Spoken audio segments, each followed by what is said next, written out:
Hello and welcome. In this video, we're going to take a look at the different types of operators that are available to us in Rust that helps us to combine simple expressions into more complex expressions. And to start with, we're going to take a look at arithmetic operators first. And as the name suggests, these types of operators helps us to perform arithmetic operations. So things like addition, subtraction, multiplication, and what have you. So to do addition, you basically use the addition operator here. And for subtraction, it is this. So it is very similar to what you already know if you are already familiar with programming in other programming languages, with some few things that I would like you to take note of.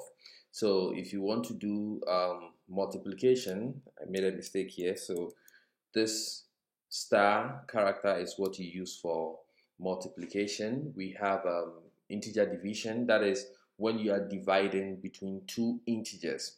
And the reason I want you to take note here is if I change 3 to 3.0, then Rust is not going to allow that division to happen.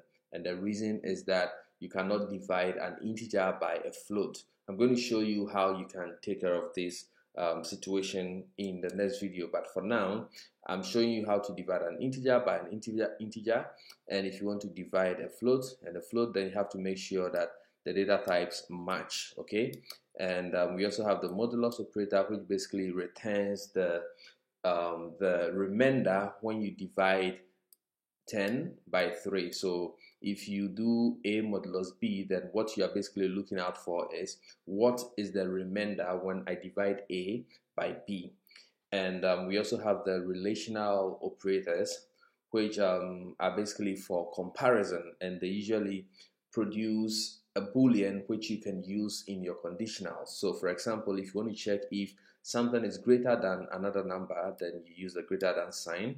Then we also have the less than, we also have the greater or equal to, we have the equal to, and over here it is checking for equality. So it's checking if what is on the left hand side is equal to what is on the right hand side. And let me change something for you to see. So here again you can see that the type should match for this operator as well.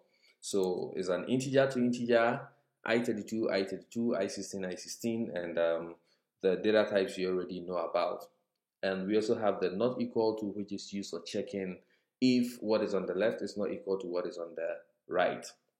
And down here we also have the logical operators, which are used for combining conditionals. Okay, so you can have different conditions and you want to combine them into complex conditions, then you use these logical operators. So basically we have the two ampersands for logical and we have the two bars. Sorry, so I made a mistake here. So two bars for the logical or, and we also have the not, which negates the value of a boolean. So let's compile this code and see the output.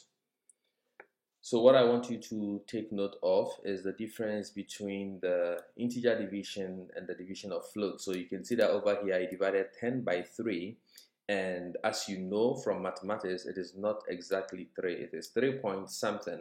But because we performed integer division, Rust truncated the remainder. But if you do float division, then you're actually going to get the correct number that you already know or expect based on your knowledge in mathematics. So basically, these are a few of the operators, and of course, it's not exhaustive. So if you want the full list of operators that are available to you in the Rust programming language, then what you want to do is to go to the Rust documentation and go to the appendix. They have the operators and symbols, and as you can see, there are way too many operators than I can cover in this video. So what I'm going to do is in subsequent videos, if I introduce any operator which I haven't spoken about, I'll spend some time to explain it to you. So thank you very much for watching, and I'll see you in the next video.